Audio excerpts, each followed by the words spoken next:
ನಮಸ್ತೆ ವೀಕ್ಷಕರೇ, ಲೋ ಪಾಯಿಂಟ್ಗೆ ಸ್ವಾಗತ. ದರ್ಶನ್ ಸಾಮ್ರಾಜ್ಯಕ್ಕೆ ಬಿಗ್ ಶಾಕ್. ರೇಣುಕಾಸ್ವಾಮಿ ಕೇಸ್ನಲ್ಲಿ ಅಪ್ರೂವರ್ ಆಗಲು ಕ್ಯೂ ನಿಂತ ಆಪ್ತರು. ದರ್ಶನ್ಗೆ ಜೈಲು ಗ್ಯಾರಂಟಿ. ವೀಕ್ಷಕರೇ, ಕನ್ನಡ ಚಿತ್ರರಂಗದ ದೈತ್ಯ ನಟ, ಚಾಲೆಂಜಿಂಗ್ ಸ್ಟಾರ್ ದರ್ಶನ್ ತೂಗುದೀಪ್ ಅವರು ಸುತ್ತ ಬಿಗಿದಿರುವಂತಹ ಕಾನೂನಿನ ಉರುಳು ದಿನದಿಂದ ದಿನಕ್ಕೆ ಬಿಗಿಯಾಗುತ್ತಲೇ ಇದೆ. ರಾಜ್ಯವನ್ನೇ ಬೆಚ್ಚಿ ಬೀಳಿಸಿದ್ದ ರೇಣುಕಾಸ್ವಾಮಿ ಭೀಕರ ಹತ್ಯೆ ಪ್ರಕರಣದಲ್ಲಿ ಈಗ ಒಂದು ಅತಿದೊಡ್ಡ ಮತ್ತು ಅನಿರೀಕ್ಷಿತ ತಿರುವು ಪಡೆದುಕೊಂಡಿದೆ. ದರ್ಶನ್ ಅವರ ಆಪ್ತ ವಲಯದಲ್ಲೇ ಇದ್ದ ಪ್ರಮುಖ ಆರೋಪಿಗಳು ಸರ್ಕಾರದ ಕಡೆಗೆ ಸಾಕ್ಷಿಗಳಾಗಲು, ಅಂದರೆ ಮಾಫಿ ಸಾಕ್ಷಿ ಆಗಲು, ಅಂದರೆ ದರ್ಶನ್ ವಿರುದ್ಧ ಸಾಕ್ಷಿ ಹೇಳಲು ಬಂದಿದ್ದಾರೆ. ಈ ಬೆಳವಣಿಗೆ ದರ್ಶನ್ ಪಾಳಯದಲ್ಲಿ ನಡುಕ ಹುಟ್ಟಿಸಿದ. ಅಸಲಿಗೆ ಇಲ್ಲಿ ನಡೆದಿದ್ದೇನು, ಆಪ್ತರು ಬಾಯ್ಬಿಡಲು ಮುಂದಾಗಿರುವ ಆ ರಹಸ್ಯಗಳೇನು, ಈ ಸಂಪೂರ್ಣ ವಿವರವನ್ನು ನೋಡಿ. ಪ್ರಕರಣದ 14ನೇ ಆರೋಪಿ ಹಾಗೂ ಸಾಫ್ಟ್ವೇರ್ ಇಂಜಿನಿಯರ್ ಆಗಿರುವಂತಹ ಪ್ರದೋಷ್ ಅಲಿಯಾಸ್ ಪ್ರದೋಷ್ ರಾವ್ ಬೆಂಗಳೂರಿನ 59ನೇ CCH ನ್ಯಾಯಾಲಯದಲ್ಲಿ ಬರೋಬ್ಬರಿ 11 ಪುಟಗಳ ಸುದೀರ್ಘ ಅರ್ಜಿಯನ್ನು ಸಲ್ಲಿಸಿದ್ದಾರೆ.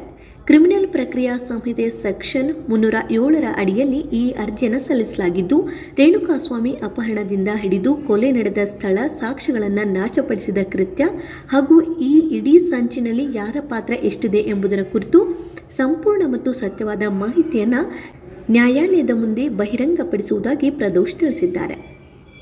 ಆದರೆ ಕಥೆ ಇಲ್ಲಿಗೆ ಮುಗಿದಿಲ್ಲ ವೀಕ್ಷಕರೇ. ಪ್ರದೋಷ್ ಬೆನ್ನಲ್ಲೇ ಪ್ರಕರಣದ ಇತರೆ ಪ್ರಮುಖ ಆರೋಪಿಗಳಾದ ರವಿಶಂಕರ್ ಅಂದರೆ A8 ಮತ್ತು ವಿನಯ್ A10 ಕೂಡ ನ್ಯಾಯಾಲಯದ ಮುಂದೆ ತಾವು ಮಾಫಿ ಸಾಕ್ಷಿಗಳಾಗಲು ಸಿದ್ಧರಿರುವುದಾಗಿ ತಿಳಿಸಿದ್ದಾರೆ. ದರ್ಶನ್ಗೆ ಅತ್ಯಂತ ನಿಕಟವರ್ತಿಗಳಾಗಿರುವವರು ಇವರೇ. ಈಗ ಸರ್ಕಾರಿ ಸಾಕ್ಷಿಗಳಾಗಲು ಮುಂದಾಗಿರುವುದು ಪ್ರಕರಣದಲ್ಲಿ ಅತಿ ದೊಡ್ಡ ರಾಜಕೀಯಕ್ಕೆ ಮತ್ತು ಕಾನೂನಾತ್ಮಕ ಸಂಚಲನ ಸೃಷ್ಟಿಸಿದೆ. ಪ್ರಾಸಿಕ್ಯೂಷನ್ ಪರ ವಿಶೇಷ ಸರ್ಕಾರಿ ವಕೀಲರಾದಂತಹ SPP ಪ್ರಸನ್ನ ಕುಮಾರ್ ಅವರು ಕಾನೂನುಬದ್ಧ ಷರತ್ತುಗಳ ಅಡಿಯಲ್ಲಿ ಅವರು ಸಂಪೂರ್ಣ ಸತ್ಯ ಒಪ್ಪಿಕೊಳ್ಳುವುದಾದರೆ ಮಾಫಿ ಸಾಕ್ಷಿಯಾಗಿ ಪರಿಗಣಿಸಲು ಯಾವುದೇ ಅಭ್ಯಂತರವಿಲ್ಲ ಎಂದು ನ್ಯಾಯಾಲಯಕ್ಕೆ ತಿಳಿಸಿದ್ದಾರೆ. ಇದೇ ವೇಳೆ ಆರೋಪಿ ಪ್ರದೋಷ್ ಪರಪ್ಪನ ಅಗ್ರಹಾರ ಜೈಲಿನಲ್ಲಿ ಅಧಿಕಾರಿಗಳಿಗೆ ಹಾಗೂ ನ್ಯಾಯಾಲಯಕ್ಕೆ ಮತ್ತೊಂದು ಆತಂಕಕಾರಿ ಮನವಿ ಮಾಡಿಕೊಂಡಿದ್ದಾರೆ. ತಾನು ಸತ್ಯ ಬಾಯ್ಬಿಡಲು ಮುಂದಾಗಿರುವುದರಿಂದ ಜೈಲಿನಲ್ಲಿರುವ ಇತರೆ ಸಹ ಆರೋಪಿಗಳಿಂದ ತನಗೆ ಜೀವ ಬೆದರಿಕೆ ಅಥವಾ ಒತ್ತಡ ಎದುರಾಗಬಹುದು ಎಂದು ಆತಂಕ ವ್ಯಕ್ತಪಡಿಸಿದ್ದಾರೆ.